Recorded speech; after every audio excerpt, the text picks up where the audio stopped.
రామ్ నారాయణ రామ్. ఈరోజు మనం దేశ భవిష్యత్తు గురించి మాట్లాడుకుందాం. అంటే ఈ రోజుతో పాటు యువత గురించి. యువత అనేది దేశ భవిష్యత్తు అని చాలామంది చెబుతున్నారు. మన మహాగురు బాలక బ్రహ్మచారి జీ తమ దృక్పథం నుండి యువతకు ఏం నేర్పారు, దాన్ని ఈ రోజు మనం తెలుసుకుందాం. ఎందుకంటే ఇప్పటి వరకు మనం ఆధ్యాత్మికత, ధర్మం, జాతి గురించి ఆలోచించేవారమైపోయాము. కానీ ఈ రోజు మనం యువతను అర్థం చేసుకుందాం. యువత దేశ భవిష్యత్తును వెలుగులో ఉంచగలిగే వారు. అయితే వారికి మంచి విద్య, నైతిక విలువలు, సరైన ఆలోచన శక్తి ఉండాలి. ఈ రోజు యువత మాత్రం తన మేధస్సుతో ఎలా ఎక్కువ డబ్బు సంపాదించగలుగుతామనేది ఆలోచిస్తోంది. ఈ పోటీలో అందరూ పరుగులు పెడుతున్నారు. కానీ దేశ అభివృద్ధి, పురోగతిపై ఎవ్వరూ ఆలోచించడం లేదు. ప్రతి ఒక్కరూ తన సౌకర్యం, వ్యక్తిగత ప్రయోజనమే గురించి ఆలోచిస్తున్నారు. యువతకు అవసరమైనది మేధస్సు మాత్రమే కాదు, మనస్సు కూడా.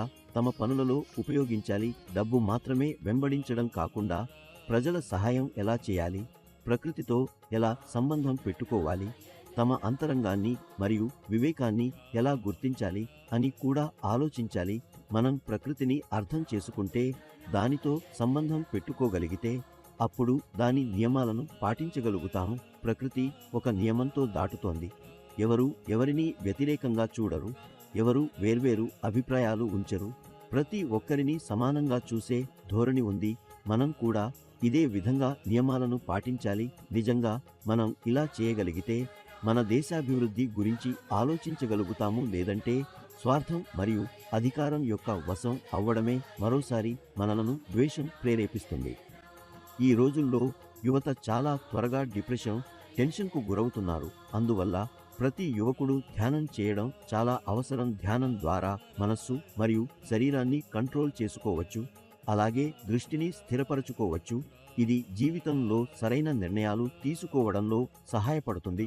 ధ్యానం ద్వారా యువత యొక్క వ్యక్తిత్వం మెరుగుపడుతుంది, నాయకత్వ లక్షణాలు అభివృద్ధి చెందుతాయి. అలాగే వారు బాధ్యత గల నగరీయులు మరియు సమాజ సేవ చేసే మనస్సు కలిగి ఉంటారు.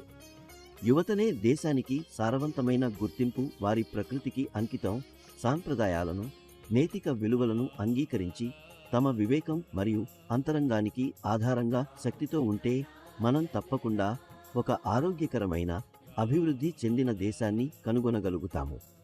ప్రస్తుతం దేశ యువత అవాస్తవంగా ఆందోళన మరియు నిరాశను అనుభవిస్తున్నారు. ప్రతి దిశలో నిరాశ మరియు ఉల్లంఘనలు ప్రదర్శించబడుతున్నాయి. దినోదినం హత్యలు, దోపిడీ, అగ్ని ప్రమాదాలు, దొంగతనం వంటి సంఘటనలు పెరుగుతున్నాయి. హడావిడి వార్తలు, పత్రికల శీర్షికలు కావడం సర్వసాధారణం. ఎప్పుడూ న్యాయవాదుల సమ్మె, డాక్టర్ల, ఇంజనీర్ల, ఉపాధ్యాయుల సమ్మెలు కనిపిస్తాయి. విద్యార్థులు తరగతులను లేదా పరీక్షలను బహిష్కరించడం కూడా సాధారణం.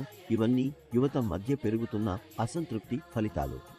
దేశ యువత మధ్య పెరుగుతున్న అసంతృప్తి దేశానికి పెద్ద ఆందోళనకరమైన విషయం. దీన్ని అరికట్టడానికి మనం మా మహాగురు ఇచ్చిన రామ్ నారాయణ రామ్ మంత్రాన్ని తీసుకోవాలి. ఈ మంత్రం ప్రతి రోజు జపించడం ద్వారా మనం మనసు, శక్తి మరియు నైతికతను పొందగలుగుతాము. ఈ మంత్రం మన జీవితాన్ని సానుకూల మార్గంలో మార్చుతుంది. దేశ యువతలో నమ్మకం ఉంది. వారు ఒకటే కలిసి తమ సమస్యలను పరిష్కరించగలుగుతారు. కానీ దీనికోసం ప్రకృతితో సంబంధం పెట్టుకోవడం మరియు మన వ్యవహారాన్ని సరిచేయడం అవసరం. ఈ క్రియలు రామ్ నారాయణ రామ్ మంత్రంతోనే సాధ్యమవుతాయి. ఇది ఒక పరిపూర్ణమైన మంత్రం. ఇది మన జీవితాన్ని ఒక మంచి దిశగా మారుస్తుంది. అందుకే ప్రతి ఒక్కరూ ఈ మంత్రాన్ని స్వీకరించి తమ జీవితాన్ని ఆనందంగా జీవించాలి.